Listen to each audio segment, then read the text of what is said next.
Ser podcast. Esta historia que van a escuchar es la de decenas de miles de niñas y adolescentes que durante el franquismo fueron encerradas, adoctrinadas y maltratadas por tratar de ejercer sus derechos más básicos. Es una historia que ha permanecido años en silencio, en la sociedad, en las familias, en la iglesia y sobre todo entre ellas. Durante 40 años, en el franquismo y en los primeros compases de la democracia, existió bajo el mandato del Ministerio de Justicia un entramado religioso que controló el adoctrinamiento moral de niñas y adolescentes, el Patronato de Protección a la Mujer. Entraban en estos centros, arrastradas por sus familias, vivían un auténtico infierno y salían de allí con unas secuelas de por vida. La periodista de Hora 25, Laura Bermejo, ha recogido sus testimonios.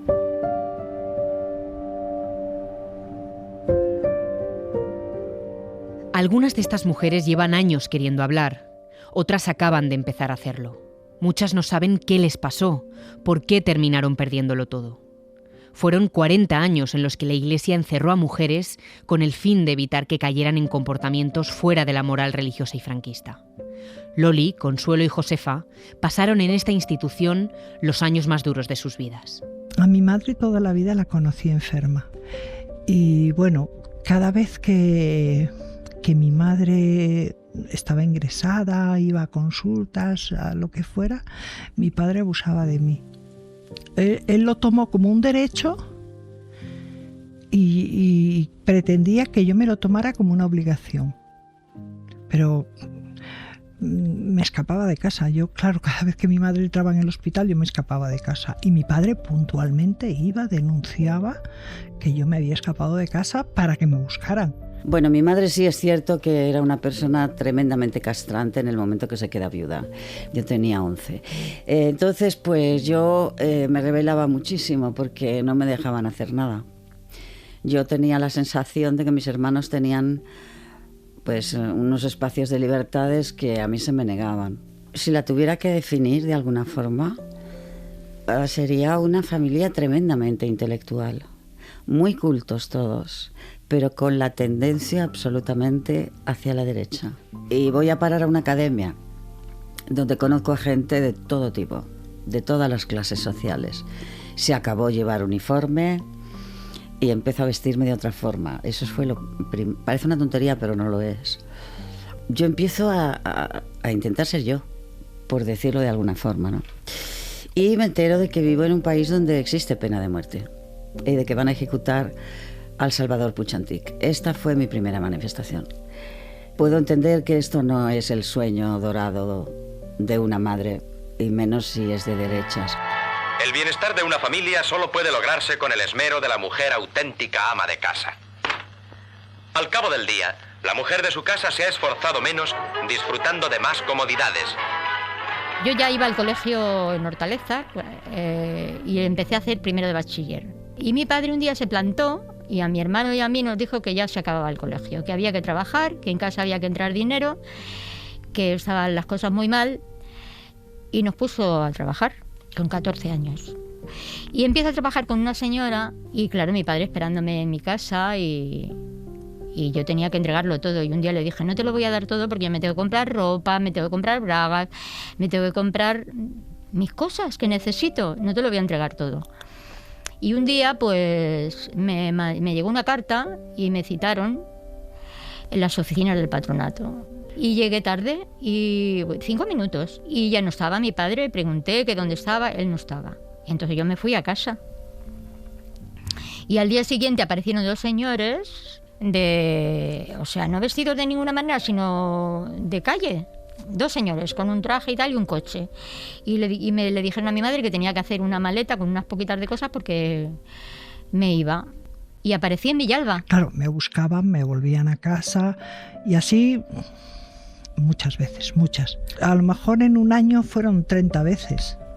O sea, es que yo me escapaba muchísimo porque yo no quería estar en casa con mi padre.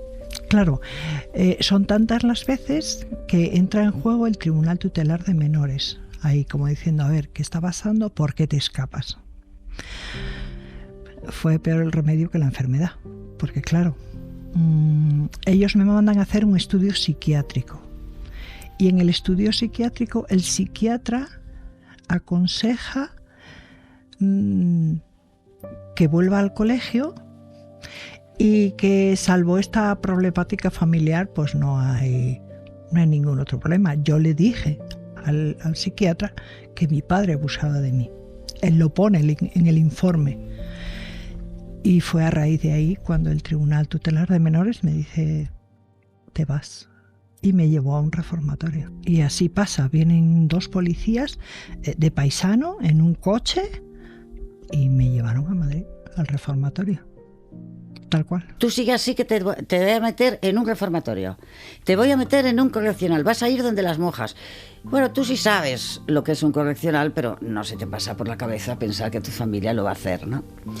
Y bueno, pues lo hicieron. Era un día laborable y yo estaba durmiendo, tenía que ir a clase. Y de pronto enciende la luz de mi habitación y de forma violenta además. Se abre la puerta, enciende la luz y veo a mi madre con el médico de cabecera de toda la vida, el médico de la familia. Y yo, ¿qué pasa? Nada, que te vamos a poner una vacuna contra la gripe. Digo, ¿qué dices? Ya no me acuerdo de más. Yo solo me acuerdo de una aguja en mi vena del brazo derecho y nada más. Me despierto 24 horas después. Estoy en una habitación que no conozco de nada. Me duele muchísimo la cabeza. La boca la tengo seca. La lengua era como papel de lija. La puerta estaba cerrada con llave. Había una cama, un armario, un lavabo y una cruz. Y yo me fui corriendo al lavabo a beber sin parar. Entonces no sabía qué pasaba. Pero cuando veo que a los pies de la cama hay una maleta de cuadros verdes que es de mi casa, la abro, veo que hay ropa de todas las estaciones del año, primavera, verano, otoño. Ahí ya empiezo a morirme de miedo, no te voy a engañar. Y había una pequeña ventana con barrotes que daba a la calle. Y yo abro esa ventana. Y al abrir la ventana yo veo la calle, una calle que no reconozco. Y cuando pasan los coches, veo que la matrícula de los coches, todos los coches pone la letra M. En ese momento supe que me habían traído a Madrid. Yo solamente, fíjate, iba mirando las matrículas de los coches para saber por dónde iba. Pero nada más. Me dormí, recuerdo que me dormí en el coche, porque fueron a buscarme muy pronto, como a las 6 o las 7 de la mañana, así.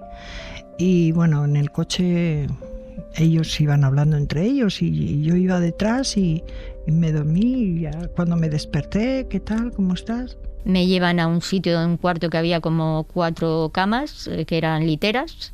Me decían que la mía era la de abajo, me enseñan un trozo de armario y me dicen que ahí tengo que guardar mis cosas y que ahí tengo que estar hasta que sea mayor de edad, que entonces era a los 21 años. Escucho el ruido de una llave y entra una monja y me da la bienvenida y me dice que estoy en un colegio de formación.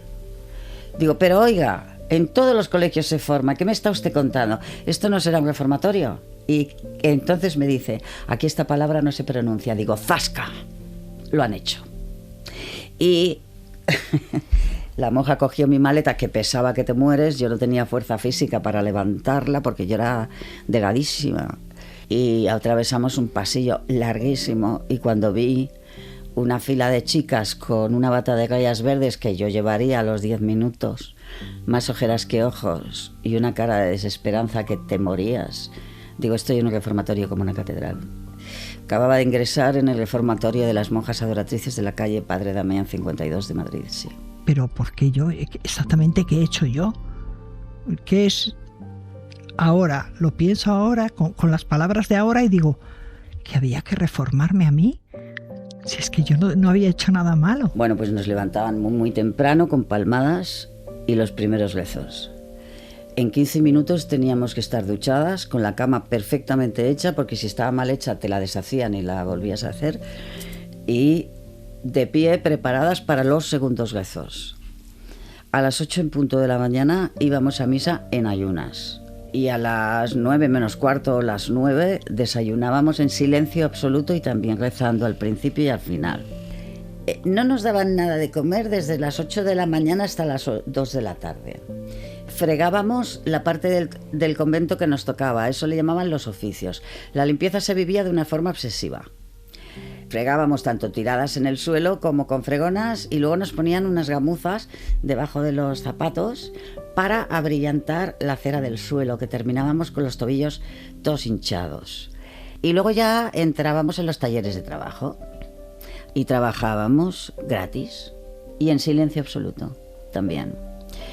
La comida era infame, o sea, pero era incomible, era asqueroso. Potajes de legumbres, la carne no la vimos ni por asomo, o sea, era horrible, no era ni rancho, o sea, era asqueroso. Había 2 tipos de castigos. El fundamental era el de aislamiento. Y entonces te encerraban en una habitación, a mí siempre me tocaba el 33, que estaba en un pasillo, y te dejaban completamente sola, sin nada. Y es un aislamiento total. No hablas con nadie, no ves a nadie, estás en una habitación, una cama, un lavabo y una silla. Nada más. La monja venía, te pasaba la comida sin saludarte, sin decirte nada. Te pasaba la comida y por la noche, cuando ya todas las compañeras estaban acostadas, entonces salías a ducharte. Pierdes la noción del tiempo. Pero yo calculo que como un mes. Pero aquello no era nada. Una de las labores que había que hacer allí, uno de los oficios, era limpiar la piscina. Y aquella piscina pues tenía su jardinero.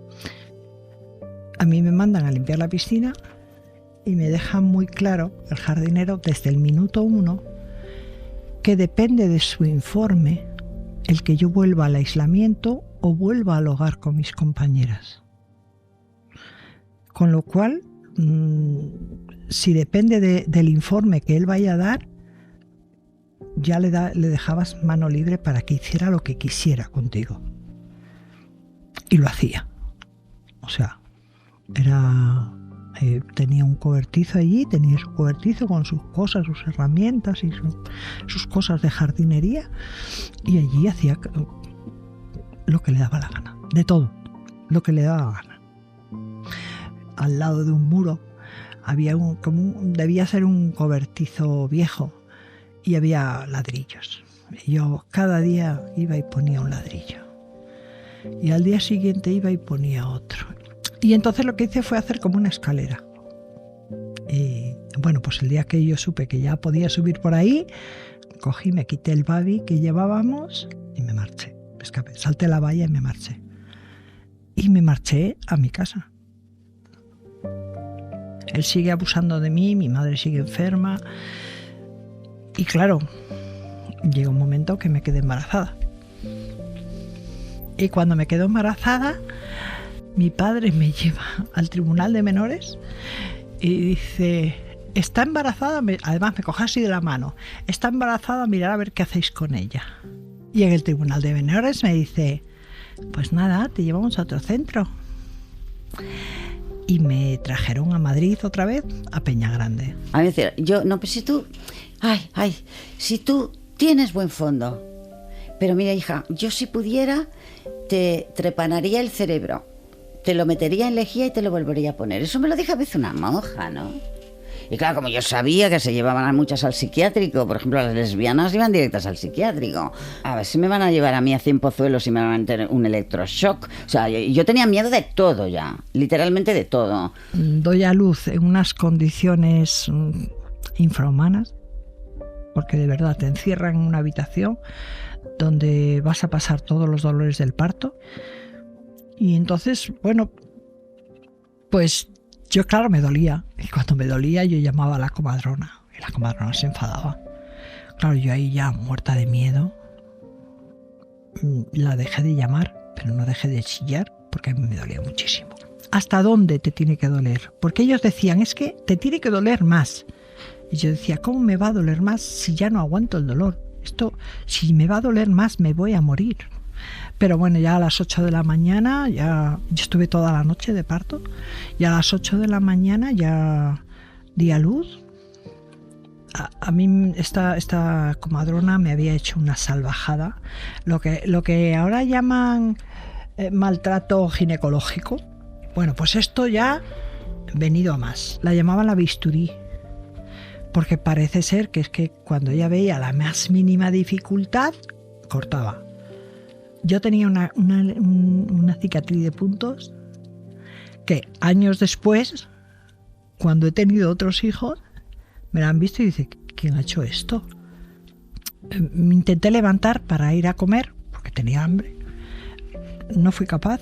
Y allí, si tú no te puedes levantar, no puedes comer. Entonces aguanté hasta la hora de la cena, volví a dormir, volví a descansar en la cama y por la noche ya dije, es que tengo que comer algo, es que me muero de hambre. Total, que me cogí a la niña envuelta en una sábana, bajé el piso, un piso entero que había que bajar hasta abajo para ir al comedor y cené allí abajo porque no me podía subir la cena, porque con la niña en brazos no podía. Y cuando subo, me tumbé a descansar y viene la comadrona. Me dice, ¿has bajado a cenar? Yo, sí. Ah, ¿ya has comido? Sí. Y me dice, bueno, pues entonces ya te puedes ir al hogar. A ver, en su mente enferma, porque de verdad, era mente...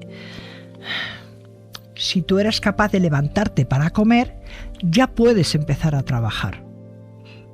Entonces, ese mismo día ya me pasan al hogar de madres y a partir de ese momento la rutina es: te levantas, das de comer al niño, lo llevas a la guardería, te marchas al taller, sales del taller, das de comer al niño, vuelves al taller, vuelves a comer. Te llenaban el tiempo con trabajos forzados para que tú no pensaras y para que a la hora de acostarte tú cayeras rendida en la cama, y todas caían rendidas. Yo recuerdo que llegué en mi casa unas navidades que me dejaron salir las monjas, me dijeron, pasa las navidades en tu casa y luego vuelves. Yo tenía mi maleta y todo allí. Y cuando yo llegué a mi casa le dije a mi padre que yo no volvía. Y me dijo, ¿y eso? Digo, me suicido. Si me dices que tengo que volver, me suicido. No sé cómo lo voy a hacer. Me pongo debajo de un coche, me pongo en la carretera. No sé lo que voy a hacer, pero yo no vuelvo allí.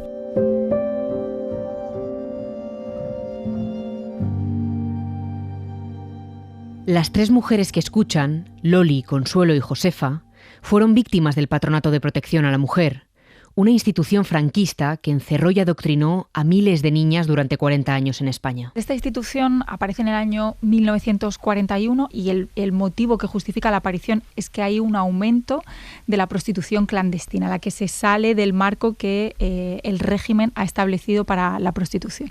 Y entonces su objetivo va a ser redimir a la mujer caída y ayudar o proteger a la que está en peligro de caer. Luego en la práctica lo que sucede es que como tiene una vida tan larga que se prolonga hasta el año 1985, pues ese objetivo prioritario se va a desdibujar y al final cualquier mujer que no cumpla con el canon establecido por la dictadura va a poder pasar por un proceso de institucionalización, control, vigilancia, tutela y adoctrinamiento dentro de estos centros. O sea que al final lo que se convierte es en una cárcel por la que se entra no por una cuestión delictiva, sino por una cuestión moral, para que entras sin delito, sin juicio y sin una condena. Carmen Guillén es una de las pocas historiadoras que ha investigado sobre esta institución en nuestro país. Bueno, el primer paso normalmente era pasar por lo que se conocía como Centro de Observación y Clasificación, un COC, y allí solían estar entre una semana y 10 días y se las sometía normalmente a 3 pruebas.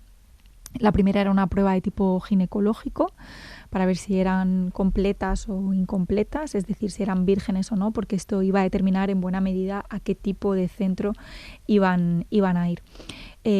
Luego se le hacía una prueba moral. Bueno, pues había cosas vinculadas a la sensualidad, la simpatía, a cuánto le gustaba salir con los hombres, y luego estaba una prueba de tipo psicológica que se llamaba la escala de Terman, y lo que pretendía era ver el coeficiente intelectual. La mayor parte de expedientes a los que hemos tenido acceso pues reportan resultados similares: imbécil, oligofrénica, subnormal, eran categorías psiquiátricas que hablaban de unas capacidades intelectuales muy bajas, que nunca correspondían con la realidad. Al final lo que se trataba de alguna manera era de equiparar una anomalía de tipo mental con una anomalía de tipo moral para justificar el encierro. Este año ha publicado Redimir y adoctrinar el Patronato de Protección a la Mujer, una investigación en profundidad sobre esta institución. La religión era el único camino redentor que se entendía para estas mujeres. La única forma de reformarlas era la religión. Y luego el porcentaje más amplio del tiempo que pasaban en esta institución era trabajando para terceros. Había empresas externas que le encargaban ciertas manufacturas a las religiosas, siempre asociadas con lo que se entendía como labores femeninas, bordado, zurcido, cualquier tipo de costura, que las religiosas vendían a empresas externas y cuyo beneficio pues siempre iba a parar para las religiosas y no para las jóvenes. En los peores casos pasaban a psiquiatrizarlas. A veces se les daba electroshock o se les hacía una cosa que se llamaba malatoterapia, que era subirle la fiebre, sobre todo si eran muy rebeldes dentro de los centros o si manifestaban algún síntoma de homosexualidad, que se consideraba una patología. No es la única. Marta García y María Palau son las autoras de Indignas hijas de su patria, sobre la historia del patronato en la Comunidad Valenciana. Carmen Polo era la presidenta honorífica, porque se entendía que era la esposa y madre ejemplar, ¿no?, para las españolas, y el presidente efectivo era el ministro de Justicia. Dependía era una violencia totalmente institucional que dependía del Ministerio de Justicia.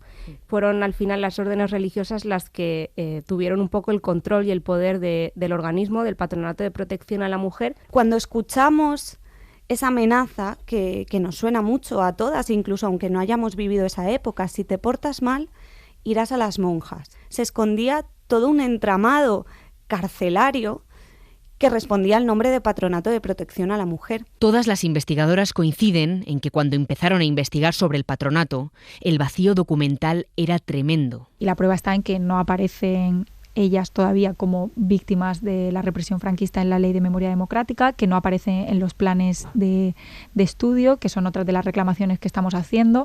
No ha habido una comisión de investigación, no ha habido una apertura total de los archivos. Estamos todavía en un proceso, aunque hemos avanzado mucho en los últimos 10 años, estamos todavía en un proceso de muchas demandas por parte de tanto investigadoras como supervivientes.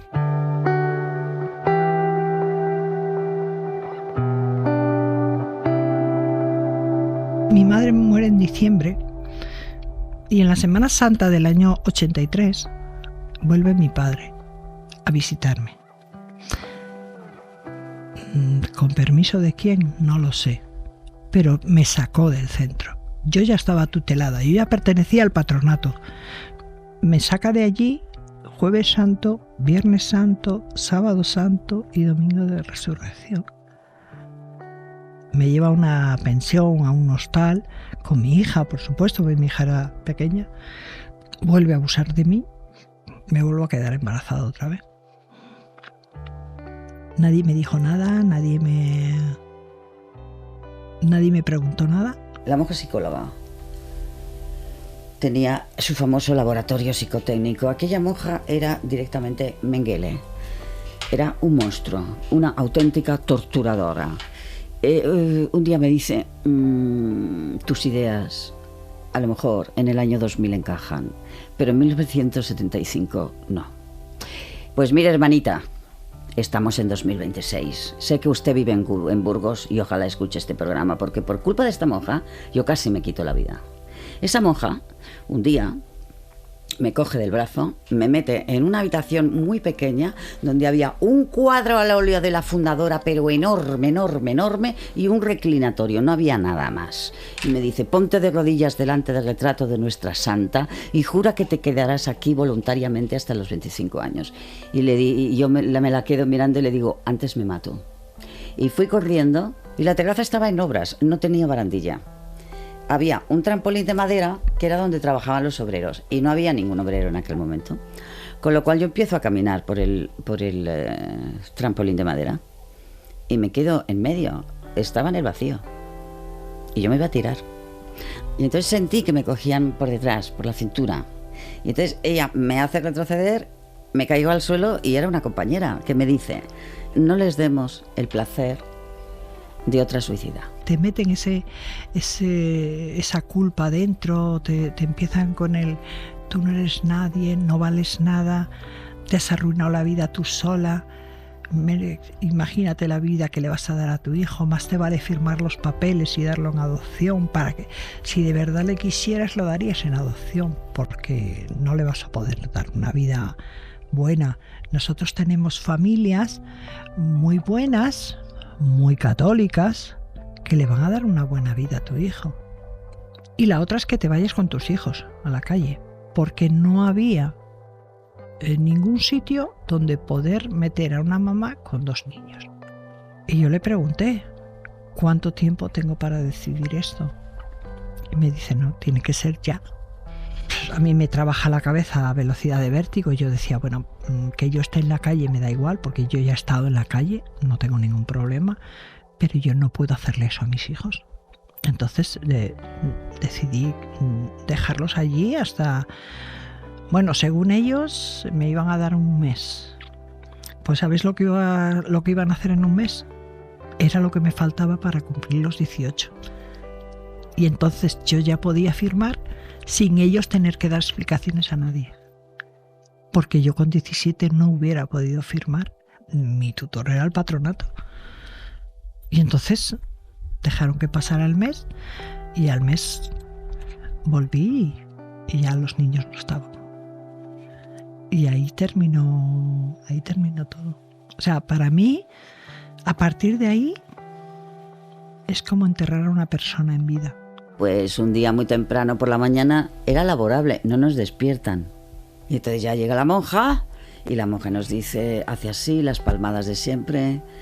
Hoy es un día de luto y oración. El jefe de Estado ha muerto. Y yo, bueno, yo empiezo a saltar en la cama, abro el armario. ¿Pero tú qué haces? Pues marcharme.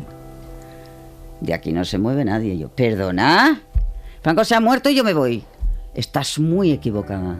Cuando yo veo que Franco se muere y no cambia nada, digo, lo tienes claro, Consuelo. Pues aquí hay que hacer algo porque yo me voy a pirar. Pasado este tiempo, ellas te buscaban un trabajo. Y yo cojo el metro y entonces dentro del metro había kioscos de periódicos. Y entonces veo colgado con una pinza una revista que se llama Interview y una chica completamente en pelotas. Yo, ¡oh! Y a la semana siguiente veo otra que sale en bolas en Interview. En ese momento digo, España está cambiando, joder. Pero para nosotras no. Yo me escapo el 2 de abril de 1976. Mi familia me metió en un avión. Y cuando llego al aeropuerto del Prat y veo a todas mis tías, digo, vale. Entonces, mi tío Jaime conducía el coche, veo que van para Avenida Tibidabo. Cuando tú estás en estos sitios, te conoces todos los reformatorios de España porque te institucionalizas, por lo menos mentalmente o de forma informativa. Digo, buen pastor, ¿verdad? Y me dicen, tú te lo has buscado. Digo, Dios. El buen pastor estaba en la escala de los reformatorios peores, con lo cual yo creí que ingresaba ya directamente en Alcatraz, ¿no? Y yo me veo en un seminario en Tiana y veo 4 curas muy progres. Me quedo mirando los 4 y digo, este me va a ayudar. Y entonces me acerco a ese cura y le digo, ayúdeme, por favor. Me dice, ven aquí, ¿qué te pasa? Y le cuento toda mi historia. ¿Qué? Sí. No te preocupes, yo te saco de ahí. Con lo cual yo le debo la libertad al sacerdote Agustín Viñas Reixac. Y entonces cuando me despedí de mis compañeros en el patio es cuando les hago el famoso juramento. Os juro que aunque pasen 40 años yo seré escritora y el país entero se va a enterar de lo que nos han hecho y de lo que fue el patronato.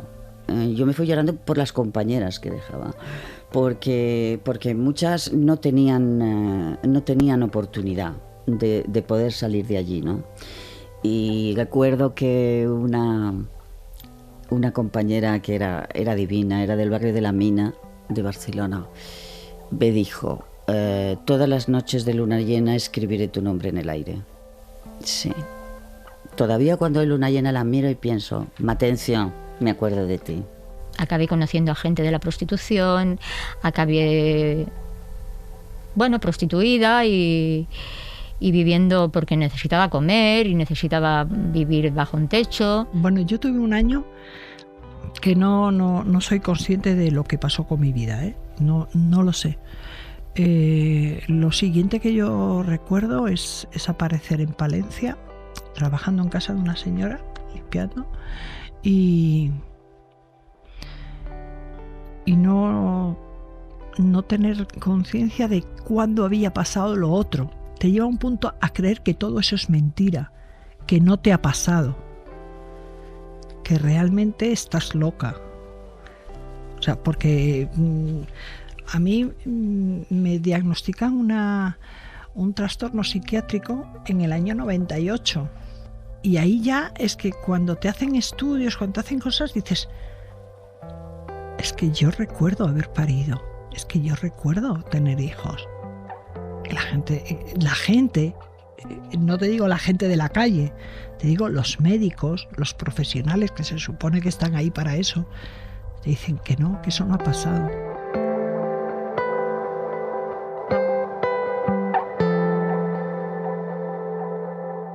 El patronato se extiende hasta el año 1985, 10 años después de la muerte de Franco. En el año 1983 hay un fallecimiento de una interna en el centro de San Fernando de Henares. Fallece una interna que se llama Inmaculada Valderrama y fallece en circunstancias un poco extrañas, ¿no? Hay gente que dice que se ha intentado suicidar, otros que en un intento de fuga se ha caído y El caso es que sabemos que Inmaculada fallece. Y claro, estamos en el año 1983. Esto ya suscita cierto revuelo en la población. Y en San Fernando de Henares la gente sale a la calle. Hay como una especie de revuelta, la gente pinta en las paredes del reformatorio, el reformatorio mata, las autoridades intentan entrar dentro del reformatorio, las religiosas no quieren que entren, al final consiguen entrar y cuando entran se dan cuenta de la situación. Y en un diario de tirada nacional como es El País aparece un artículo que habla del interior de los centros y que habla de la muerte de esa interna.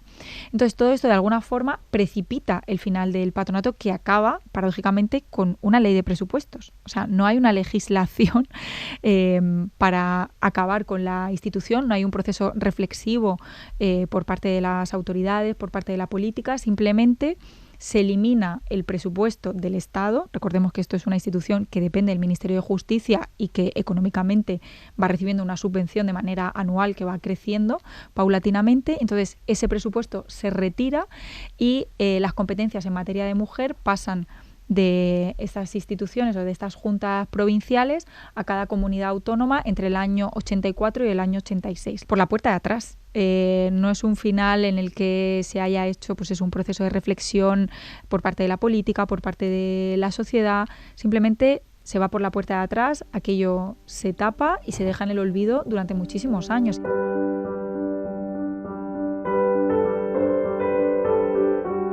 Después de muchos años, las historias de Loli y Consuelo se cruzaron en el camino. En todo eso aparece Internet. Y este Internet mágico que ahora tiene mucho, pero entonces no tenía tanto. Y claro, yo cuando empiezo a teclear en Internet, lo primero que tecleo es Peñagrande. Cuando yo tengo mi primer ordenador de mi vida y me ponen delante un ordenador, me explica cómo funciona y me dicen que hay una cosa que se llama Google, que es un buscador, yo veo el reglón de Google y dice, piensa, ¿qué es lo que más te gustaría buscar? Patronato de Protección a la Mujer. Es lo primero que busqué. Me encuentro con una página que se llamaba, ya no existe, pero se llamaba Madres Olvidadas. Y ahí yo entro en esa página y me doy cuenta de que hay gente a la que yo conozco, con la que yo he convivido en Peñagrande, y digo, es que están hablando la gente que yo conozco. Consigo el primer testimonio, Loli Gómez Benito. Fue una conversación por Skype a la 1 de la madrugada. Fue larguísima aquella conversación. Era tan horrible su caso, tan espantoso, que recuerdo que cuelgo, abro la ventana, está nevando, yo, ¡hijos de la gran puta! Pero es que no te lo puedes imaginar. Lo voy a hacer, vais a quedar retratadas todas. Bueno, yo quería matar a gente en aquel momento, qué horror, qué horror, qué horror. ese testimonio me mató. Ella fue la que me enseñó a buscar a mis hijos.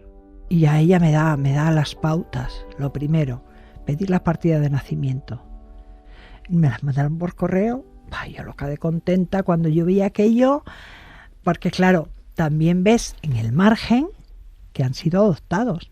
En qué fecha han sido adoptados, dónde están, cómo se llaman ahora, o sea, todo. Yo ya tenía toda la información. Y claro, Consuelo dice, vale, si ellos te buscan a ti, ellos tienen la información que está en la partida de nacimiento. No tiene más información. Yo tenía un perfil de Facebook descabellado. Y entonces me dice, borra todo eso y abre un perfil de Facebook con todos tus datos verdaderos. Y todo público. Así lo hice. Y mi hija tardó como 2 meses. Creo que tenemos una conversación pendiente hace 27 años. Loli sí había parido, sí había sido madre, sí tenía 2 hijos. La Iglesia ha pedido perdón a estas mujeres una única vez. Nos dirigimos hoy con humildad y profundo dolor a todas ustedes. Reconocemos que durante décadas muchas jóvenes y mujeres adultas fueron internadas en nuestros centros, sometidas a un régimen de disciplina severa y alejadas de sus familias y de su derecho a decidir sobre su propia vida. Hemos pedido perdón todas nos hemos hecho eco del perdón.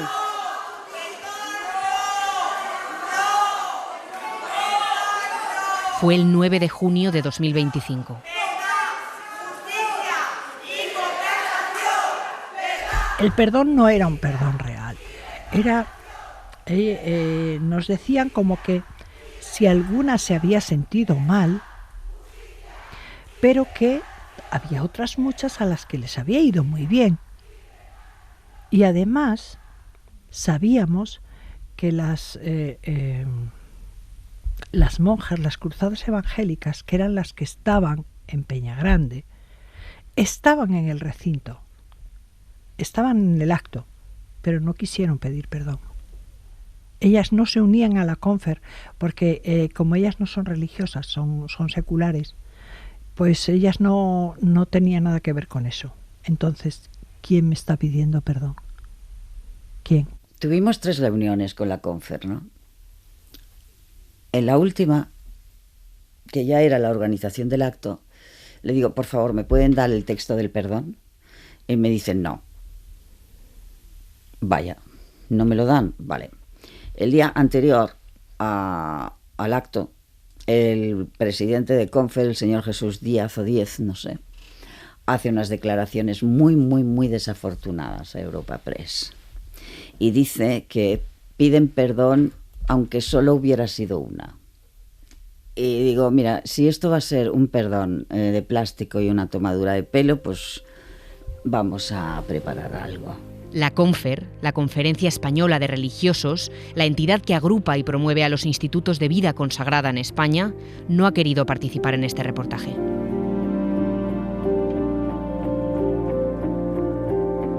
Decenas de miles de mujeres fueron encerradas en estos centros, que llegaron a ser más de 100 distribuidos por el territorio español. Hasta ahora, estas mujeres no han sido reconocidas como víctimas del franquismo. Los centros que en su día adoctrinaron, maltrataron y negaron de derechos humanos a niñas y adolescentes, hoy en día son centros religiosos, colegios, hoteles o centros culturales. En ninguno de ellos hay una placa, un recuerdo, una memoria. Mañana, día 20 de marzo, tendrá lugar el primer acto de reconocimiento de víctimas del franquismo de estas mujeres, el primero de la historia. Cristina Hernández, directora del Instituto de la Mujer, ha organizado este evento junto a las supervivientes. Este acto es para ellas, pero es también para un país mejor. La historia de nuestro país nos tiene que ayudar a saber el camino que no queremos hacer, ¿no? Y que no queremos recorrer. Somos el país que somos en la medida en que tengamos capaz de comprender quiénes hemos sido. La verdadera fortaleza de Loli, Consuelo y Josefa es que después de todo han mantenido intacta su dignidad. Yo he perdonado a la gente que realmente me hacía mal, yo ya la perdoné. Yo perdoné a mi padre, perdoné a mis hermanas. Yo perdoné porque sentir rencor hacia alguien es tener un sentimiento. Y yo no tengo ninguno. O sea, no quiero nada. No tengo ningún sentimiento, ni positivo ni negativo. El verdadero perdón es el olvido. Y esto no se puede olvidar. Ahora mi vida es otra cosa ya, es como si fuera otra persona distinta. Tengo una gata preciosa, vivo en mi casa tan a gusto. ¿Qué más le puedo pedir a la vida? Es más, soy mayor ya y entonces ya me da rabia, porque esto me hubiera gustado vivirlo antes. Estoy en un momento buenísimo, porque para mí es muy terapéutico hablarlo, contarlo. ¿Tú sabes lo terrible que es estar escondiendo 2 hijos durante toda tu vida? 2 hijos a los que quieres con locura porque son tu vida y no puedes hablarle a nadie de ellos porque no están. Eso es eso. O sea, es una muerte en vida. De verdad, horroroso. Se pasa muy mal. Por eso ahora estoy divina de la muerte. Porque ahora te digo que tengo 4 hijos como 4 soles.